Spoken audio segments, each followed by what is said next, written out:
Fala, meus amigos, espero que tudo esteja bem com vocês. Bom, para quem não sabe, o governo vem criando um plano de renovação de frota, que, na minha opinião, existem muitos pontos pendentes que ainda não foram esclarecidos. Já que em se tratar de governo, a gente pode esperar de tudo, mas de tudo mesmo, já que cada dia é um assalto diferente, já que eles não podem chegar e botar uma arma na tua cabeça, né, porque isso é crime, eles acham uma forma legal de fazer isso, que é implantando cada vez mais impostos. Eu estava vendo umas matérias que me chamaram a atenção sobre o plano do nosso querido Fernando Haddad, que está tentando aprovar um meio de indenização para os donos de carros velhos, né? Que com o intuito de tirar esses veículos de circulação, já que são veículos mais poluentes, né? Como se só esses carros poluíssem. Mano, vamos ser sinceros aqui. Eu vou levantar uns pontos aqui que, na minha opinião, não está batendo. Porque tem falcatrua no meio. Vamos ver junto esse negócio.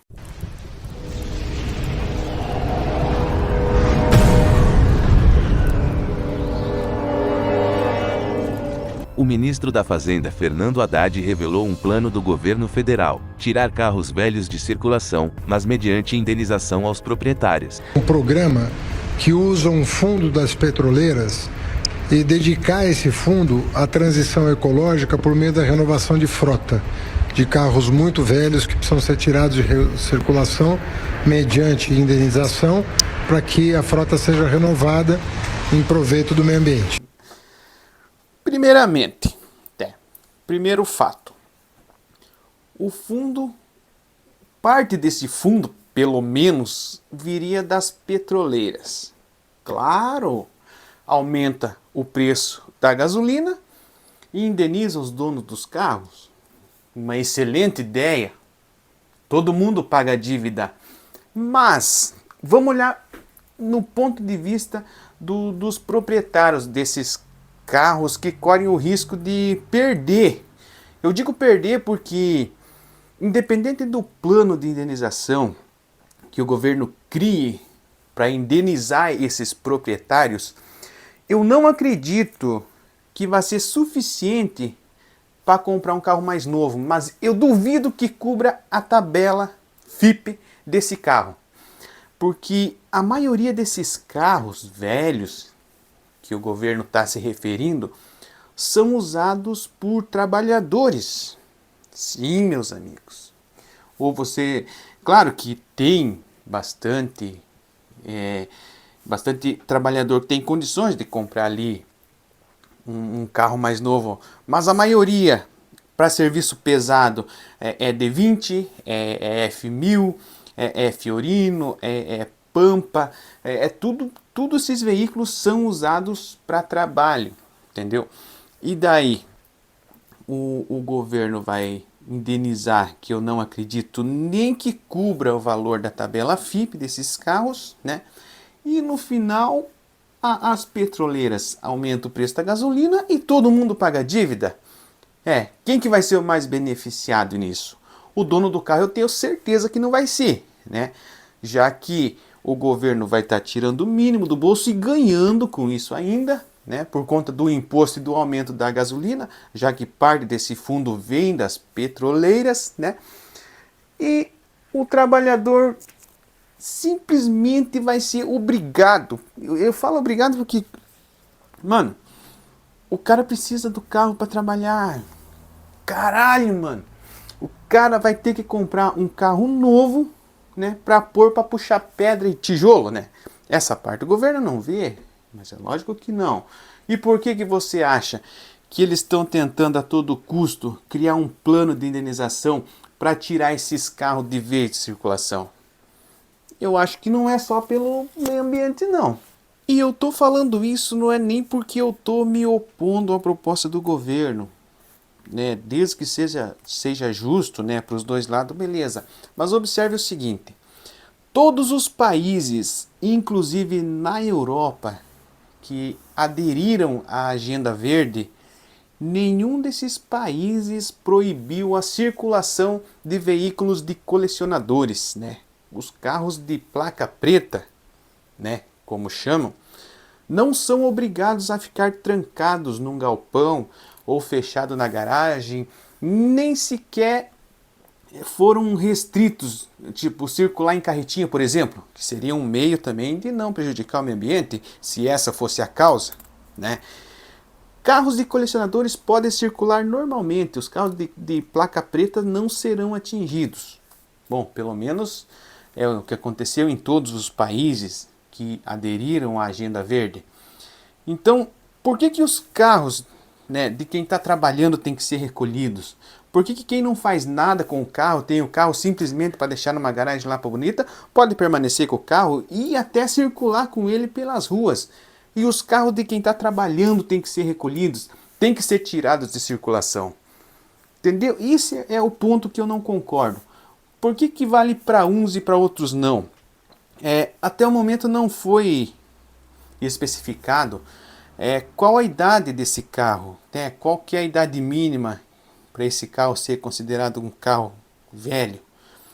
Mas isso é um ponto que eu me oponho, na minha opinião. Se você tem um Fusca velho, não, vamos pegar um AD20, por exemplo. Vamos pegar um AD20 que serve mais para o trabalho. Você tem um AD20 lá que está puxando pedra, está usando ela para trabalhar, que ela está te gerando lucro. Por que a tua AD20, em comparação a um outro cidadão que tem na garagem lá, com placa preta, né, que eles chamam de carro de colecionador, por que a tua tem que ser recolhido e a dele não, ele pode circular livremente, né, pelas ruas? Não são dois carros que, teoricamente, seria ultrapassado, segundo o governo? Por que a que está para o trabalho tem que ser recolhida e a que está numa garagem com placa preta, que o cara tem para fins decorativos, vamos falar assim, por que ele pode circular livremente com o carro dele e quem está trabalhando vai ter que entregar para o governo? O que você acha? Para a gente falar sobre uma renovação de frota de carro, a gente está falando de uma política regressiva, ou seja, que mais uma vez vai fazer com que os pobres que não têm acesso a carro paguem pelo carro de quem tem carro. Então, é o tipo de política que contribui para que o Estado brasileiro crie desigualdade. Outra questão é se os carros de colecionadores seriam incluídos no programa de renovação. Esta hipótese é improvável, visto que os carros de coleção não foram atingidos nem mesmo nos países que mais aderiram à Agenda Verde. Nenhum governo no mundo se atreveu a tirar os carros de coleção de circulação. Nenhum governo.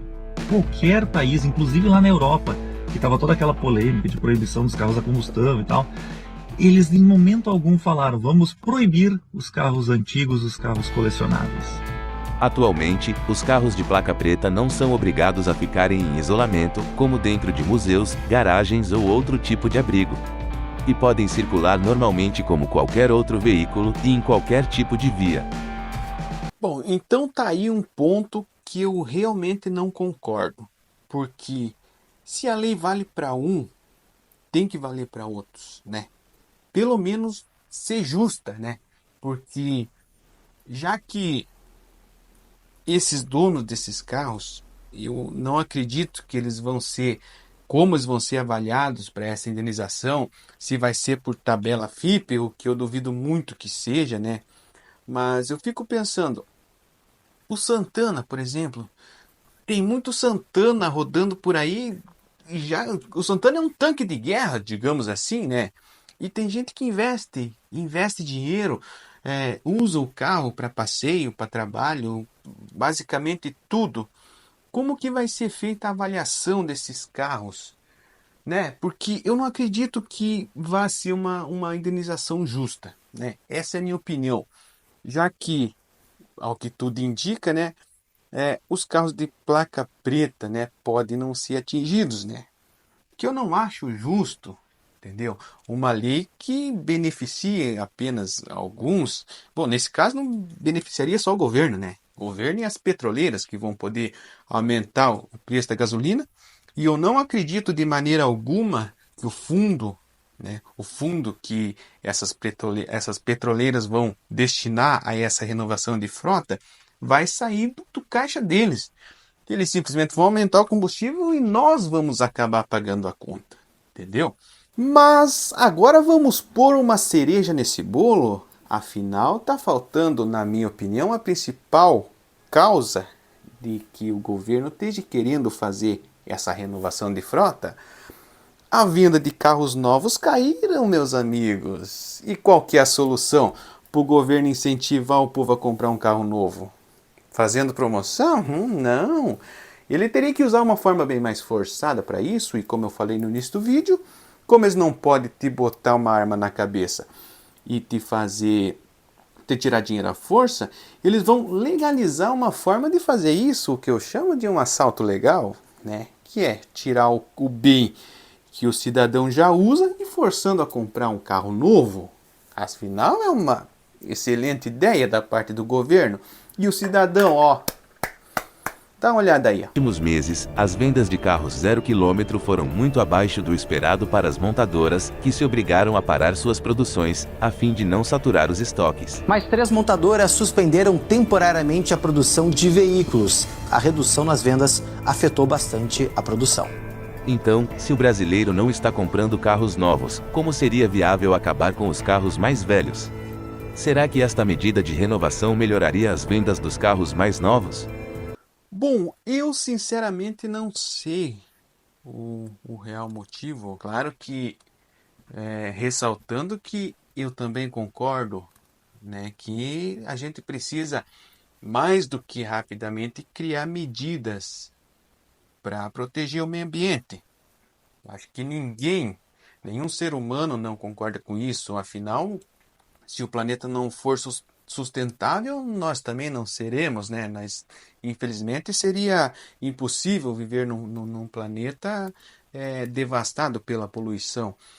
Mas esse negócio não é só por isso, e essa é a minha opinião. Eu acho que o governo tem outros objetivos, né, nessa implantação dessa renovação de frotas. Eu acho que não tem a ver só com isso, não. Essa é a minha opinião, né? Não sei como vai ser feito, na verdade, se o governo aprovar isso aí, como vai ser esse meio de indenização, como vão ser avaliados os carros que vão ser recolhidos, né? Porque eu acho que se aprovar essa lei e o governo não recolher esses carros, não faria sentido, porque os carros continuariam, mesmo irregulares, circulando. Então não faz sentido, ele teria que indenizar e recolher para fazer sentido a norma. Mas eu sinceramente não creio que vai ser uma troca justa, né? Eu acho que alguém vai se lascar e nem precisa dizer quem, né?